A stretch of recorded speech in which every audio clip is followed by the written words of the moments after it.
Hello, ഇന്ന് നമുക്ക് രാത്രിത്തെ സ്പെഷ്യൽ എന്താന്ന് കണ്ടാലോ? ഞാൻ ദേ പച്ചമാന്തളൊക്കെ നല്ല മസാലയൊക്കെ തേച്ച് ഫ്രിഡ്ജിൽ വെച്ചിട്ടുണ്ട് കേട്ടോ. നല്ല കുരുമുളകും മുളക് പൊടിയും മഞ്ഞൾപ്പൊടിയും ഇതൊക്കെ ചേർത്തിട്ട് ഞാൻ വെച്ചതാണ്. കുറച്ച് നേരമായി വെച്ചിട്ട്. എന്നിട്ട് ചട്ടിയൊക്കെ വെച്ച് എണ്ണയൊക്കെ ഒഴിച്ച് ഇതേ ഓരോന്നായിട്ട് അതിലേക്ക് ഇട്ട് കൊടുക്കുന്നുണ്ട് കേട്ടോ. കറിവേപ്പിലയൊക്കെ ഇട്ടിട്ട്. എനിക്ക് ആദ്യം ഇതിൻ്റെ ടേസ്റ്റ് വലിയ ഇഷ്ടമല്ലായിരുന്നു. പിന്നെ വറക്കണ്ട പോലെ വറുത്തപ്പം നല്ല ടേസ്റ്റ് എനിക്ക് തോന്നി കേട്ടോ. പിന്നെ ഇതെനിക്ക് ഇഷ്ടമായി.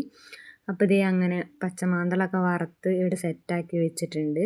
അപ്പോൾ ഇനി ചോറിന് വേറെ കറികൾ എന്താണെന്ന് കണ്ടാലോ? ഞാൻ ദേ ചോറൊക്കെ ഇട്ട് കൊടുക്കുന്നുണ്ട് കേട്ടോ. അതിലേക്ക് ഒരു മീൻ കഷ്ണം വെച്ച് കൊടുക്കുന്നുണ്ട്. പിന്നെ നമ്മുടെ ഉള്ളിത്തണ്ട് ഉണ്ടല്ലോ, അത് ഇട്ട് കൊടുക്കുന്നുണ്ട് കേട്ടോ. അത് തോരൻ വെച്ചത്. പിന്നെ പരിപ്പും വെള്ളരിക്കും കൂടെ കറി വെച്ചതാണ്, അതും ഒഴിച്ച് കൊടുക്കുന്നുണ്ട്. ഇനി നമുക്ക് ശ്യാമേട്ടനെ കൊണ്ട് കൊടുത്തു നോക്കാം കേട്ടോ. അപ്പം നല്ല മണം ഉണ്ട് എന്നാണ് പറയുന്നത്. അപ്പോൾ തിന്ന് നോക്കിയപ്പം നല്ല ടേസ്റ്റ് ഉണ്ടെന്ന് പറഞ്ഞു കേട്ടോ. അപ്പോൾ ഫുഡൊക്കെ കഴിച്ചിട്ട് രസം ഉണ്ട് എന്നൊക്കെ പറഞ്ഞിട്ടുണ്ട്. അപ്പോൾ ഞങ്ങളുടെ ചാനൽ ഇഷ്ടമായ സപ്പോർട്ട് ചെയ്യാൻ മറക്കല്ലേ.